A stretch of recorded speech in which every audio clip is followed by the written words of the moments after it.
Саламатсыздар, урматтуу Кыргызстан телеканалынын көрүүчүлөрү. Эфирде 14 августка алынган жаңылыктардын түшкү топтому. Аны мен Болотбекова Асель алып барам. Борбордук шайлоо комиссиясы 3 партияны тизмеден чыгарды. Масалиев бүтүн Кыргызстандын катарына кошулду. Сот Атамбаев боюнча чечимди күчүнө калтырды. Россия менен Кыргызстандын авиа байланышы жанданат. Ушул жана башка жаңылыктар менен алдыда кененирээк тааныштырабыз. 14 августта Бишкекте шайлоонун калыстыгы жана аныктыгы, ишеним менен туруктуулуктун кепилдиги деген аталышта коомдук талкуу өтөт. Иш-чарада парламенттик шайлоого катышуучу партиялардын каржы фондунун ачыктыгы, талапкерлердин тизмеси жана башка маанилүү маселелер боюнча талкуу болот. Бул тууралуу Борбордук шайлоо комиссиясы маалымдады. Талкууну Бириккен Улуттар уюмунун өнүктүрүү программасынын Кыргызстандагы өкүлчүлүгү Борбордук шайлоо комиссиясы менен чогуу өткөрөт. Эске сала кетсек, Жогорку кеңештин 7-чакырылышына депутаттарды шайлоо быйыл 4 октябрда дайындалган.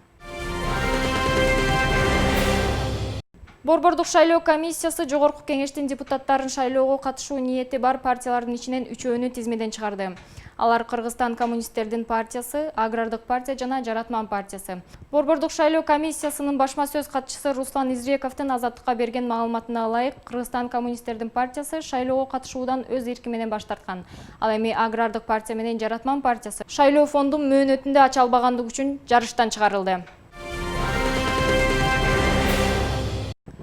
Жогорку кеңештин депутаты Акылбек Жапаров Мекеним Кыргызстан партиясынын катарына кошулду. Ал партиянын саясий кеңешинин 12 августта өткөн жыйынында тартылган сүрөттөрдө пайда болду.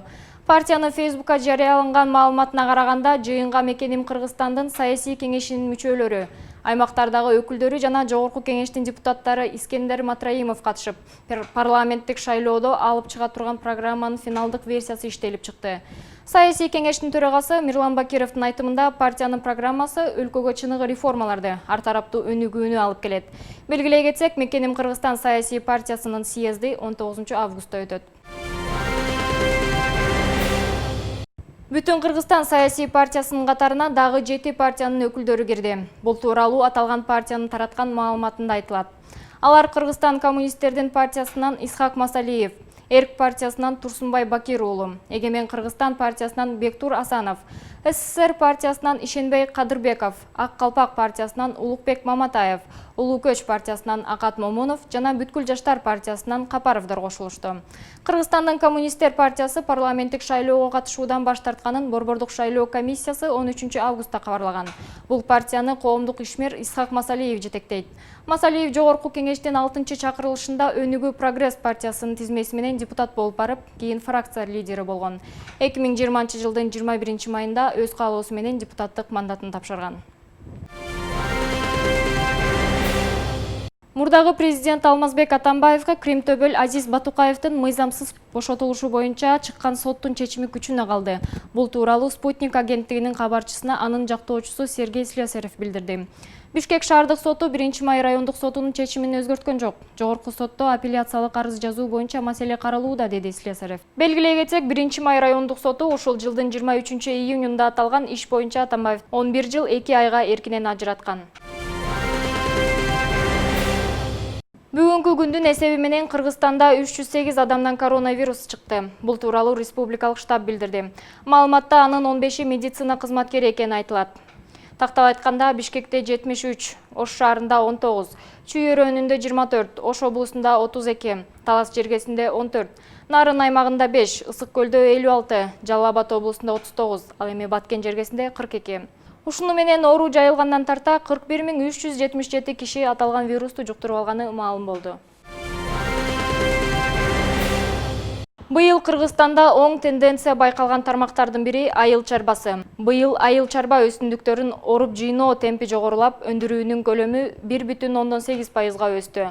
Бул тууралуу Улуттук статистика комитетинен билдиришти. Өткөн жылдын ушул учуру менен салыштырмалуу арпанын дүң жыйымы 11%, буудай 7%, картошка 4,5%, мөмө жемиштер 3,9%, жана жашылча өсүмдүктөрү 2,2%га көбүрөөк жыйналган. Ушул жылдын 17 августунан тарта 2017 жылкы үлгүдөгү ID картанын баасы кымбаттайт.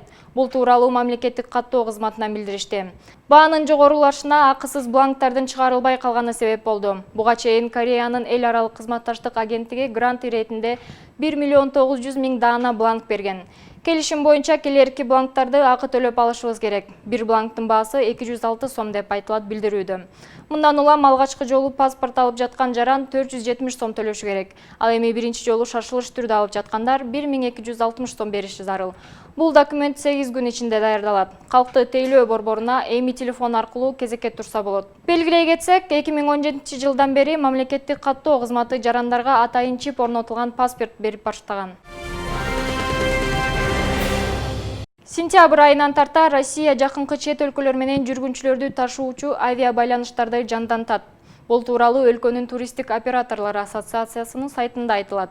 Маалыматка ылайык 1 сентябрдан тарта авиакомпаниялар КМШ мамлекеттерине, анын ичинде Казакстан, Тажикстан, Кыргызстан жана Арменияга туруктуу каттамдарды учура баштайт.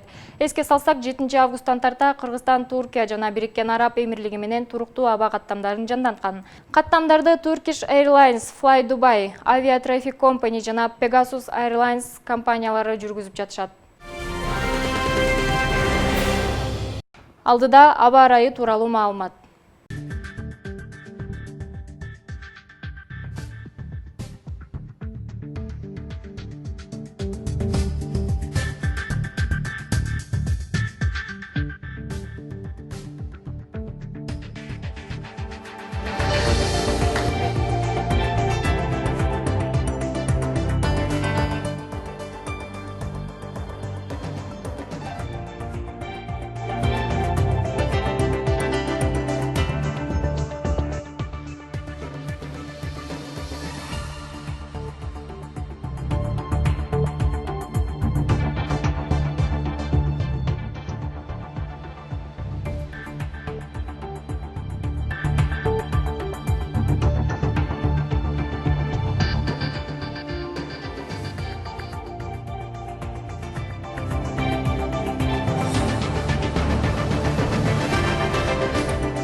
Ушуну менен түшкү жаңылыктардын топтому аягына чыкты. Кийинки көрүшкөнгө чейин сак саламатта туруңуздар.